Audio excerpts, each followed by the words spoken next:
Hello guys, welcome to our channel. Good morning, good afternoon, good evening to you all, depending on where you are watching from, and I hope you're all doing well. I don't know who the president is anymore. This is coming out from the governor of Ondo State, Akeredolu. If you are just watching us for the first time, please do us a favor by hitting on the subscribe button down below. In that way, that will notify you whenever we drop a new video, and I pray as we keep supporting our channel, God will keep sending people to support you. Amen. Now, this is David. The governor of Ondo State and the chairman of the Southern Governors Forum, Akeredolu, has said he is not sure who is in charge in Aso-rock, since media aides could freely issue unauthorized statements on behalf of the president. Akeredolu made the statement to his senior special assistant on special duties, Doyin Odebowale, in response to a statement by presidential media aide Gabashew when he criticized the ban on open grazing in the southern states. In the statement made by Gabashew, he said the ban on open grazing was an act of politicking, even though the forum boasts members from All Progressive Congress, People Democratic Party, and All Progressive Grand Alliance. He also accused the governors of not preferring a solution to the frequent herdsmen-farmers clashes. The president had approved a number of specific measures to bring a permanent end to the frequent skirmishes, as recommended by Alhaji Sabo Nanono, the Minister of Agriculture, in a report he submitted, and the president signed off it back on April, well before the actions of the Southern Governors Forum, which attempts to place a ban on open grazing and other acts of politicking intended by its signatories to demonstrate their power. It is very clear that there was no solution offered from their resolutions to the elder farmer clashes. They have been continuing in our country for generations. But the citizens of the southern states, indeed the citizens of the state of Nigeria, have a right to expect their elected leaders and representatives to find answer to challenges of governance and rights, and not to wash their hands off at choice by instead issuing bans that say "not in my state." It is equally true that the announcement is of questionable legality, given the constitutional right of all Nigerians to enjoy the same rights and freedoms within every one of our 36 states and FCT, regardless of the state of their birth of residence. Fortunately, this declaration has been preempted for whatever it is intended to achieve, and Mr. President, who has rightly been worried about these problems more than any other citizen in consultation with farmers and others alike, commissioned and approved an actionable plan of rehabilitating grazing reserves in the state, stating with those that are truly committed to the solution and compliant with stated requirements.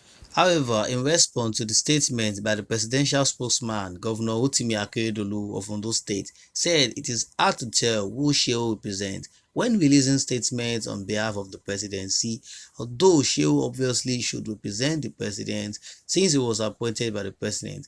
Akeredolu's statement suggests Shehu could either be answerable to someone more powerful than the president, or that the president has no idea what's going on. Hence, it can freely issue unauthorized statements on his behalf. He said Mr. Gabashew just released a press statement purporting to represent the position of President Muhammadu Buhari on the farmer-elder clashes and what he terms as deep-rooted solutions to the herdsmen attacks. He also attributed a unilateral decision to the president, who clears the way for ranching of revival of forest reserves as part of the permanent solution to the frequent clashes between them, as well as the associated problems of the gun-wielding killer herdsmen. Anyone who has been following the utterances of this man, as well as his fellow travelers, on the self-deluding, mendacious, but potentially dangerous itinerary to anarchy, cannot but conclude that it works assiduously for extraneous interests whose game plan stands for variance with the expectations of genuine lovers of peaceful coexistence among all the peoples whose ethnic extractions are indigenous to Nigeria. Mr. Gabashew must disclose this day the real motives of those he serves, Definitely not the president. He cannot continue to hide under some opaque, omnibus, and dubious directives to create confusion in the polity.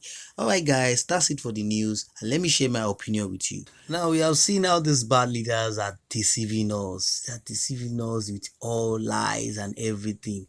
Now, come to think of what this governor has said, this governor of Ondo State, Akeredolu, has said. The man talks say no be Buhari dey Aso-rock. This open ban grazing law was supposed to be issued by the President Muhammad Buhari, not Kabashiru, according to the governor. We can now see how many people have been deceived by these bad leaders. We have been deceived many times by them. It's not as if this governor don't know what he's saying. They are all aware what's going on in the Aso-rock. There are many secrets hidden in that which are yet to be unknown. Only God knows why all these bad leaders are hiding for the people. Likewise, the clashes between the farmers and the herders, which has resulted to killings, killing of each other, with these Fulanis are still going against this ban on grazing. That reminds me of a post I read recently over a statement made by one of the Maiti Allah's leaders. It said that they will never accept a ban on grazing because all these lands belong to them. And this Nigerian is a no man's land. That is, they have their own equal right. That's what this leader is saying. I was surprised when I saw that post that this Fulani already has this power to control the government. They are already in power. They are already ruling. They are already controlling. It is funny how things move, how they just move around freely in the country without being stopped by anybody. But they rather prefer attacking people's farm, destroying their crops. These herders don't want a ban on open grazing so that they can continue these evil attacks on innocent lives. This has been happening for many years. The grazing ban to cattle had result to clashes, the violence between the herders and the farmers, even for the fact that most farmers have seen several cattle damaging their crops, only that they are discouraged to take risk on more investment on their farmland. The clashes have spread from northern region to southern region in every of the country, losing many lives and property of the people. I am sure that this bad government are supporting these herders. Their killing mentality has turned to something that has affected the country in many ways. Come to think of it, once these herders make any statement, they always stand by it. So does it mean that these governments are not seeing their evil deeds? But the question is, if the president is not in charge in Aso-rock, then who is in charge? And who are the bad leaders behind this insecurity we are facing in this country?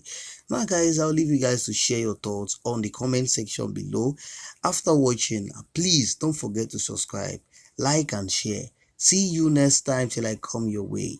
Bye. Bye-bye.